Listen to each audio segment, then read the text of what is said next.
crafty people, Candace Gillespie here from Candace'sCanvases.com for another fun Friday tutorial. Today I am bringing you a fun little purse. It's like a gift pouch type purse, and it closes like a half circle closes because the bottom circle there is only halfway attached. So let me show you how to do that. And also before we do show you, I have to show you this gold Soiree designer series paper. It's beautiful. We'll just run through it. There's, what color? There's Calypso Coral. There's this new metallic gold that is only in this paper. And there's Calypso Coral, Meadow green. Oh great, can't remember the exact names. Anyway, very beautiful colors. So first things first, we're going to have an 8 3/4 by 12-inch piece of paper, and we're going to put that the side that we want outside facing up on our scoreboard. And the first score we are going to do is along the short side, and it's going to be 1/2 to, oh, let me get my paper, 1/2, 2 inches, 6 3/4 inches, and 8 1/4 inch. Then we're going to rotate that, score it at 3 5/8, 5 1/8, and then starting at 8 5/8, we're going to score it every 1/8 of an inch. So 8 5/8, 8 3/4, 8 7/8, 9 inches, 9 1/8, and 9 1/4 of an inch. 1/4 of an inch. So I think that's almost, I can't remember, about 3/4 of an inch worth of 1/8 inch score lines. So that's going to be the top part of our bag. Now we're going to do some snipping. It's going to be, just try to follow along on the video because I'm going to try to explain it to you the best I can without confusing you. But so with those little ridges to your right, you're going to, eventually you'll cut those out, but not quite yet. But cut out the 2 rectangles right there. Eventually you're going to cut out this part, but not quite yet.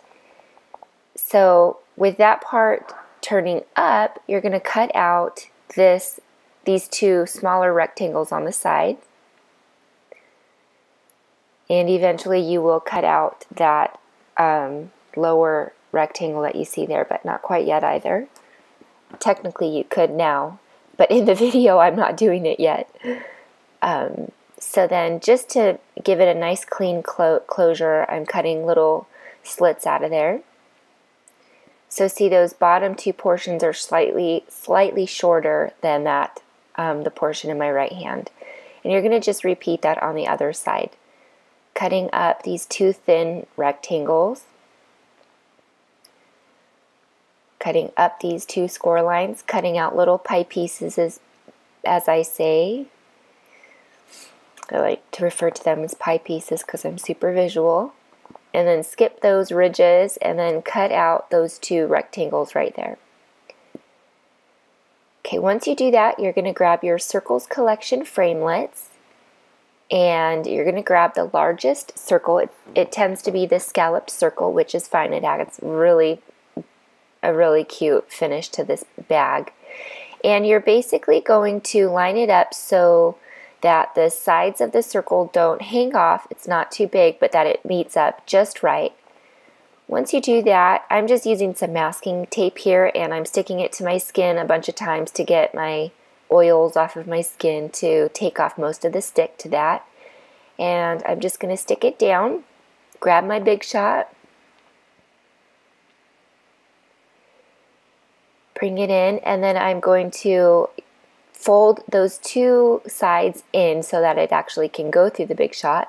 And then I'm going to position my cutting plate to cover the top of that circle, but not over the ridges. So I'm stopping at the ridges, and it's going to give me this really cute little kind of circle finish, or half circle, or 1/3 of a circle finish there. Okay, now that that's done and we have our circle finish, you can cut off those extra ridges there. Just from the first all the way down.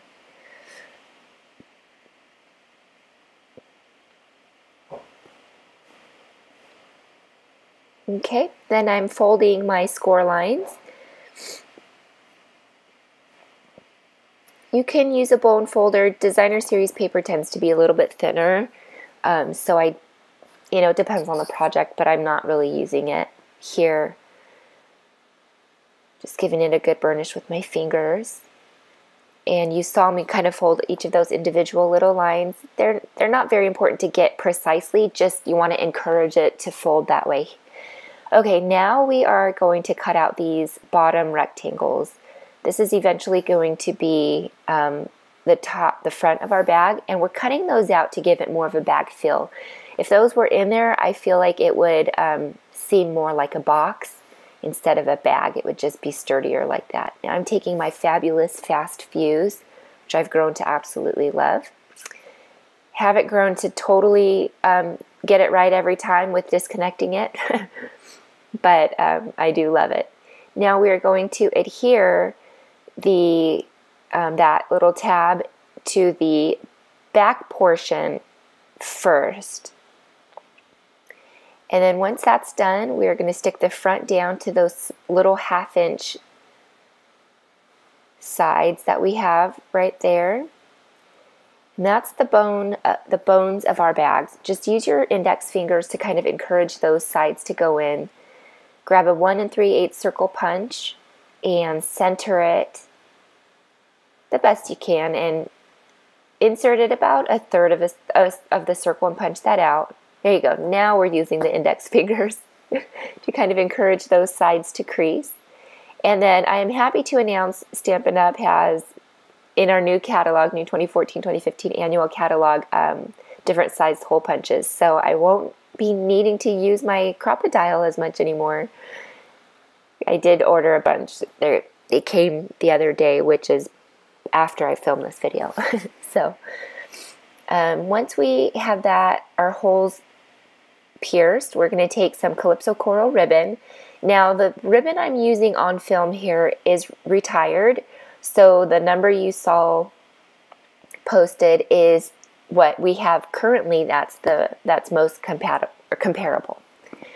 So what I did while I was chatting away about this ribbon is I put the ribbon through, and you'll see me do it here. I cut about 12 inches of ribbon, by the way, for this purse. And I put it through the hole, and I'm not going to tie a knot, but I'm going to pull some of the ribbon out, and I'm going to add some fast fuse to it. Here's what I mean by I haven't gotten it quite down yet. So add some adhesive to it, and then stick it to the inside of your project. In this case, we're making this cute little purse bag, and that just makes it a nice clean finish on the inside. And sometimes it's cute with the little knots and the ribbon sticking out. In this case, I just wanted it to be a little bit cleaner. Then we're going to take 3 different size punches: the 2 1/2, the 2 3/8 scallop circle, and then the 1 3/4 circle punches. And our Something to Say stamp set, which has quickly become my favorite, we're going to grab the sentiment that says, "Big ways, small ways, love you always." Some Whisper White cardstock. This happens to be a scrap. And our new metallic, well, it's not new, it's from the holiday catalog, but it's new in our 2014-2015 catalog. So basically, it's here to stay. And the silver's there too. So stamping both of those sentiments in that gold ink. And then I'm using my 1 3/4 punch to punch this out. And I'm punching it so that I have some room on the top there. And the second one, I'm just going to punch that right in the center. Then I'm going to grab some Mossy Meadow cardstock. This is from our new In Color collection.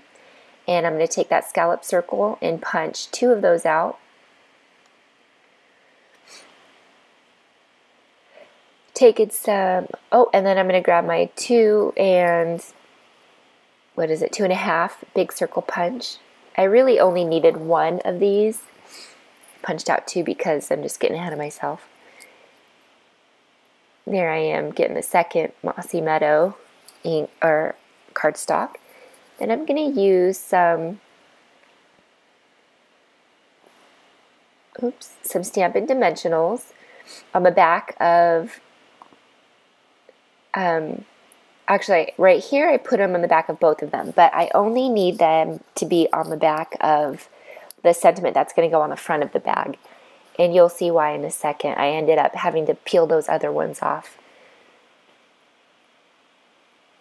Okay. For the inside of the bag, I didn't need this big white circle. I forgot. I'm just going with it.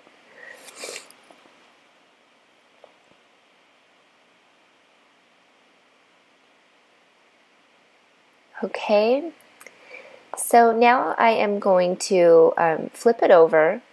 This is the front sentiment, and on the bottom half, well, bottom third, I would say, I'm putting adhesive.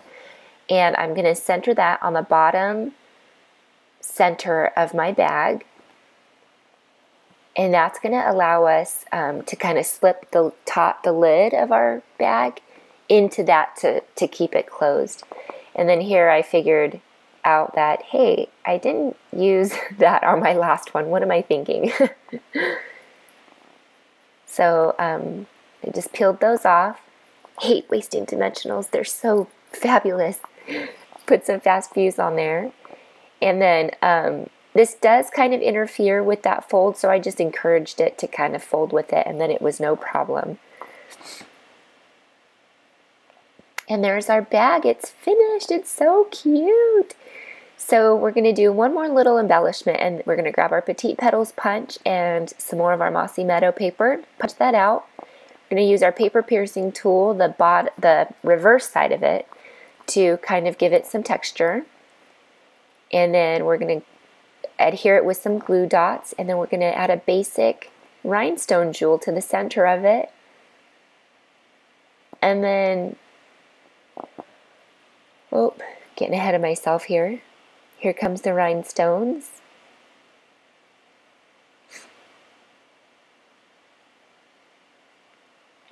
Okay, so we'll just grab some raffia paper here. Is that what it's called? That crinkle paper. Shove that in there, and then shove your gift in there. You can put candy or anything. I just grabbed whatever was closest to me, which was my Tombow glue. Okay, and there you have it. I hope you enjoyed this Fun Friday video. And give me a big thumbs up and a lovely comment. I love hearing from you guys. Remember to subscribe to my channel for more videos, and visit Candace'sCanvases.com for shopping needs at my Stampin' Up store or my homemade goods, and to join my team. So I look forward to talking with you guys, and have a great weekend. Bye.